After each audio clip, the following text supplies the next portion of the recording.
നമുക്ക് നല്ലൊരു പാവയ്ക്ക ഇഞ്ചിപ്പുളി വെച്ചാലോ? എങ്ങനെയെന്ന് നോക്കാം. പാൻ വെക്കുക, നന്നായി ചൂടായതിനു ശേഷം 2 ടേബിൾ സ്പൂൺ എണ്ണ ഒഴിച്ച് കൊടുക്കുക.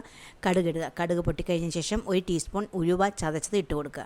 പിന്നീട് നമുക്ക് അത് നന്നായിട്ടൊന്ന് ആയി കഴിഞ്ഞതിന് ശേഷം നമുക്ക് 1.5 ടേബിൾ സ്പൂണോളം ഇഞ്ചി ചതച്ചതും വെളുത്തുള്ളി ചതച്ചതും സെയിം അളവിൽ തന്നെ വേണം. 10-12 ചെറിയ ഉള്ളിയും വേണം, 3 പച്ചമുളക് വേണം, കറിവേപ്പിലയും വേണം. ആദ്യം പച്ചമുളകും ചെറിയ ഉള്ളിയും കൂടെ നമ്മൾ ഇട്ട് കൊടുക്കുക. അതിനുശേഷം അതൊന്ന് വാടി കഴിഞ്ഞതിന് ശേഷം നമുക്ക് ഇഞ്ചിയും വെളുത്തുള്ളിയും കറിവേപ്പിലയും ഒരുമിച്ചിട്ട് കൊടുക്കുക കേട്ടോ. അതൊന്ന് ചെറു തീയിലാണ്. പിന്നെ ഇത് നമുക്കെല്ലാം നന്നായിട്ട് മൂപ്പിച്ചെടുക്കണം. ചെറിയ ഉള്ളി കരിഞ്ഞു പോവാതെ അതിലേക്ക് ആവശ്യത്തിന് ഉപ്പും ഇട്ടതിന് ശേഷം നന്നായിട്ട് ഇളക്കി കൊടുക്കുക.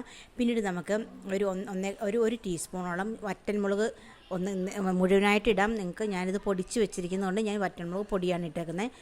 പിന്നീട് നമുക്കതിലേക്ക് മഞ്ഞൾ പൊടിയും 1/4 ടീസ്പൂൺ മല്ലിപ്പൊടിയും 2 ടേബിൾ സ്പൂൺ റെഡ് ചില്ലി പൗഡറും നമ്മൾ ഇട്ടിട്ട് കൊടുത്തിട്ടുണ്ട്. ചെറു തീയിൽ നന്നായിട്ട് പച്ചമണം മാറുന്നുണ്ട് വരെ ഇളക്കി കൊടുക്കുക കേട്ടോ. അതിന് ശേഷം നമുക്ക് 1/4 ടീസ്പൂണോളം കായപ്പൊടിയും ഇട്ട് കൊടുക്കുക. 2 നെല്ലിക്കയുടെ മുഴുപ്പിലുള്ള വാളംപുളി നമുക്ക് നന്നായിട്ട് പിഴിഞ്ഞ് എടുത്ത് വെക്കുക, അതും ഇട്ട് കൊടുക്കുക. ഇതെല്ലാം നന്നായിട്ട് തിളച്ച് വരുമ്പോഴത്തേനും നമ്മൾ ആവി കയറ്റി വെച്ചിരിക്കുന്ന പാവയ്ക്ക, ചെറുതായിട്ട് അരിഞ്ഞ് പാവയ്ക്ക ആവി കയറ്റി ഉപ്പ് ഇട്ട് ആവി കയറ്റി വെച്ചിരിക്കുന്ന പാവയ്ക്കയും ഇട്ട് കൊടുത്ത് നന്നായിട്ട് ഇളക്കുക. എന്നിട്ടൊരു 1/4 ഗ്ലാസോളം വെള്ളം കൂടെ ഒഴിച്ച് കൊടുത്ത് ഇളക്കി നന്നായിട്ട് യോജിപ്പിച്ചതിന് ശേഷം നമുക്ക് അടച്ച് വെച്ച് 2 മിനിറ്റ് ഒന്ന് വേവിക്കാം കേട്ടോ. നന്നായിട്ട് അന്നേരത്തേനും കുറുകി വരും കണ്ടോ.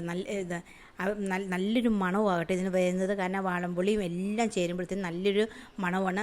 അതിനുശേഷം നമുക്ക് 1/2 ഗ്ലാസോളം ശർക്കരപ്പാനി ഇട്ട് ഒഴിച്ച് കൊടുക്കുക കേട്ടോ.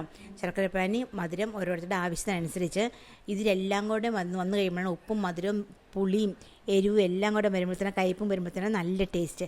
മസ്റ്റായിട്ട് നിങ്ങളിത് ട്രൈ ചെയ്ത് നോക്കുക. ഞങ്ങളുടെ വീഡിയോ കാണുന്നവർ ഞങ്ങൾ സബ്സ്ക്രൈബ് ചെയ്തിട്ടില്ലെങ്കിൽ ഞങ്ങളൊന്ന് സബ്സ്ക്രൈബ് ചെയ്യണം, ലൈക്ക് ചെയ്യണം, ഷെയർ ചെയ്യണം കേട്ടോ.